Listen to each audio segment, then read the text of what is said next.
Clindamycin clindamycin is a lincosamide antibiotic.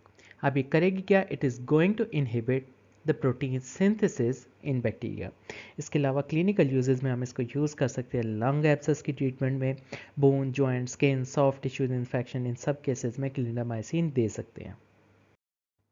तो अगर bacteria की प्रोटीन सिंथेसिस मशीनरी की बात करें तो उसके पास राइबोसोम होता है which is 70S, which is the combination of 50 and 30S सब यूनिट्स। और इस राइबोसोम की दो साइट होती हैं, ए और पी साइट। इसके अलावा बैक्टीरिया के पास डीएनए होता है जिसके ऊपर कोड होता है, डीएनए से मैसेंजर आरएनए बनता है जिसके ऊपर कोडॉन होता है, एंड देन फाइनली बैक्टीरिया के पास टीआरएनए ट्रांसफर आरएनए होता है जिसके पास एंटी कोडॉन होता है। और ये ट्रांसफर आरएनए अपने साथ अमीनो एसिड्स जो है वो बाइंड करके लेके आता है। अब होता क्या है कि जो डीएनए है जिसके ऊपर कोड है वो ट्रांसक्रिप्ट करता है और मैसेंजर आरएनए बताता है जिसके ऊपर कोडॉन है। अब ये जो मैसेंजर आरएनए है ये राइबोसोम के पास जाता है और राइबोसोम के पास जाकर between the two sub units which are 50S and 30S insert हो जाता है। अब जो राइबोसोम होता है that moves along the messenger RNA और इसके ऊपर दो साइट होती हैं, साइट ए और site P, and the messenger RNA moves from site A to the site P. अब इस दौरान होता क्या है कि जो ट्रांसफ़र आरएनए होता है उसके ऊपर एंटीकोडॉन होता है और ये ट्रांसफ़र आरएनए अपने साथ अमीनो एसिड्स जो है वो लेकर आता है। सबसे पहले transfer RNA with amino acid ये ए साइट के ऊपर आता है और पी साइट के ऊपर ऑलरेडी ट्रांसफ़र आरएनए होता है और उसके ऊपर ग्रोइंग चेन होती है अमाइनो एसिड्स की जिसे हम कहते हैं पेप्टिडाइल चेन। सो ये सबसे पहले ट्रांसफ़र आरएनए ए साइट के ऊपर आएगा और ए साइट के ऊपर आकर राइबोसोम के साथ अटैच हो जाएगा। देन होगा क्या कि इसके पास जो अमाइनो एसिड है और जो पी साइड के ऊपर ट्रांसफ़र आरएनए और इसकी जो पेप्टिडाइल चेन है उसके अमाइनो एसिड के बीच में बॉन्ड बनेगा। इस बॉन्ड को हम कहेंगे ट्रांसपेप्टिडेशन। और उसके बाद होगा क्या कि जो पेप्टिडाइल चेन है ये ग्रो करना स्टार्ट कर जाएगी। अब इस सारे सिनेरियो में हम डिफरेंट ड्रग्स दे सकते हैं जो कि डिफरेंट किसी ना किसी पॉइंट के ऊपर एक्ट करें। फॉर एग्जांपल डॉक्सीसाइक्लिन वगैरह दे सकते हैं। ये करेंगे क्या? They are going to compete the transfer RNA for the site A। ये इसको A साइट के साथ बाइंड नहीं होने देंगे। सो ये वाला काम डॉक्सीसाइक्लिन करेगी। इसके अलावा हम जेंटामाइसिन वगैरह दे सकते हैं जो कि मैसेंजर आरएनए की एबनॉर्मल रीडिंग करवाएगी। सो एबनॉर्मल रीडिंग होगी क्यों? क्योंकि इसका जो कोडॉन है वो ही एबनॉर्मल है जिसकी वजह से जब ट्रांसलेशन होगी तो उसकी वजह से एबनॉर्मल प्रोटीन्स जो होंगे जनरेट होंगी, मिसफोल्डेड एबनॉर्मल प्रोटीन्स। ये सारा काम जेंटामाइसिन करवाएगी। इसके अलावा जो ट्रांसपेप्टिडेशन रिएक्शन होना है which is between the transfer RNA carrying amino acid on A side and the transfer RNA at the P side with the peptidyl chain, इन दोनों अमाइनो एसिड्स के बीच में जो ट्रांसपेप्टिडेशन रिएक्शन होना है इसको जो चीज़ इनहिबिट करेगी that is going to be chloramphenicol. इसके अलावा हम मैक्रोलाइड और क्लिंडामाइसिन दे सकते हैं। अब जो ट्रांसलोकेशन होनी थी ट्रांसफ़र आरएनए की from site A to the site P, इस ट्रांसलोकेशन को जो चीज़ इनहिबिट करेगी this is going to be macrolide या फिर क्लिंडामाइसिन।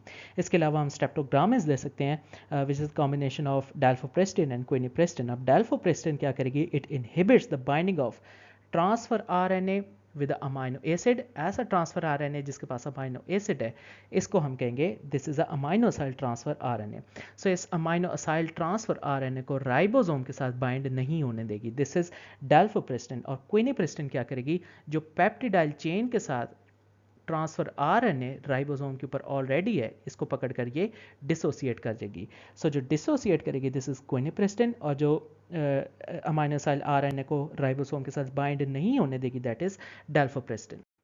सो अगर स्पेसिफिकली क्लिंडामाइसिन के मैकेनिज्म ऑफ एक्शन की बात करें तो जो ट्रांसफर आरएनए ने जंप करना था और ट्रांसलोकेट होना था from site A to the site P, ये इस ट्रांसलोकेशन को इनहिबिट करेगी।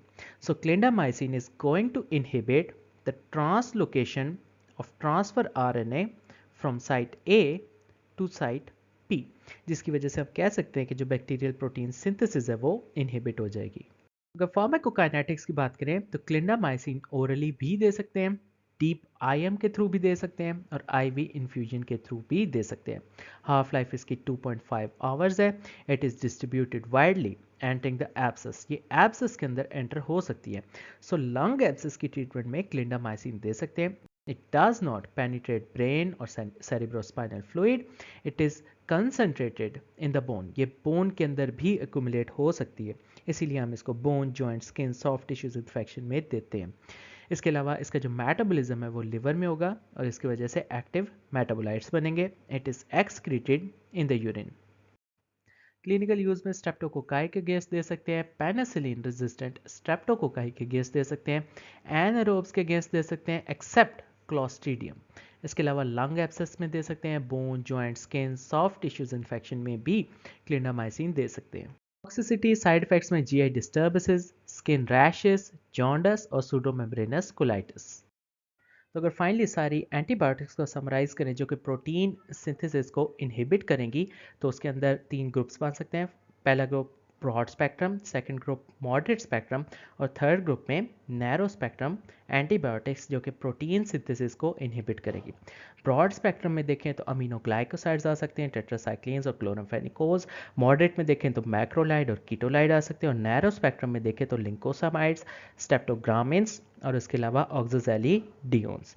तो अगर सबसे पहले broad spectrum protein synthesis inhibiting antibiotics की बात करें तो पहला ग्रुप होगा अमीनो ग्लाइकोसाइड्स, जिसके अंदर gentamicin, tobramycin, amikacin, streptomycin, neomycin, kanamycin, netilmicin, spectinomycin और सिसोमाइसिन आ सकती हैं। सो अगर ब्रॉड स्पेक्ट्रम सेकंड ग्रुप की बात करें जिसे टेट्रासाइक्लिन्स कहते हैं, तो उसमें टेट्रासाइक्लिन, डॉक्सीसाइक्लिन, डेमिक्लोसाइक्लिन, मिनोसाइक्लिन और टेगिसाइक्लिन आएंगी। ये सारी ड्रग्स राइबोसोम के 30S यूनिट के ऊपर बाइंड करेंगी। इसके अलावा अगर broad spectrum protein synthesis inhibitors की बात करें जो कि थर्ड ग्रुप है, तो उसमें क्लोरामफेनिकोल आ सकता है which is going to act on 50S ribosomal सब यूनिट। इसके अलावा अगर moderate spectrum protein synthesis inhibiting antibiotics की बात करें तो उसमें मैक्रोलाइड्स आ सकती हैं। सो जो मैक्रोलाइड्स हैं वो 50S राइबोसोमल सब यूनिट के ऊपर बाइंड करेंगी। उसमें एजिथ्रोमाइसिन, क्लेरिथ्रोमाइसिन, एरिथ्रोमाइसिन और फिडॉक्सीमाइसिन आ सकती हैं। और मैक्रोलाइड्स के बाद जो दूसरा ग्रुप है उसको कहेंगे कीटोलाइड्स। कीटोलाइड्स भी 50S राइबोसोमल सब यूनिट के ऊपर बाइंड करेगी और उसके अंदर आ सकता है टेलिथोमाइसिन। इसके अलावा अगर narrow spectrum protein synthesis inhibiting antibiotics की बात करें तो जो पहला ग्रुप होगा उसे हम कहेंगे lincosamide. It is going to act on the 50S ribosomal सब यूनिट, इसमें क्लिंडामाइसिन आएगा। सेकंड ग्रुप को हम कहेंगे स्ट्रेप्टोग्रामिन्स, ये भी 50S राइबोसोमल सब यूनिट के ऊपर बाइंड करेगा, इसमें आएगा क्विनिप्रिस्टिन और डेल्फोप्रिस्टिन। और जो थर्ड ग्रुप होगा narrow spectrum protein synthesis inhibiting antibiotics का, this is going to be oxazolidinone, ये भी 50S राइबोसोमल सब यूनिट के ऊपर बाइंड करेंगे। सो ऑक्साजोली डायोन्स के अंदर लिंजोलिड और टेडिजोलिड आएंगे।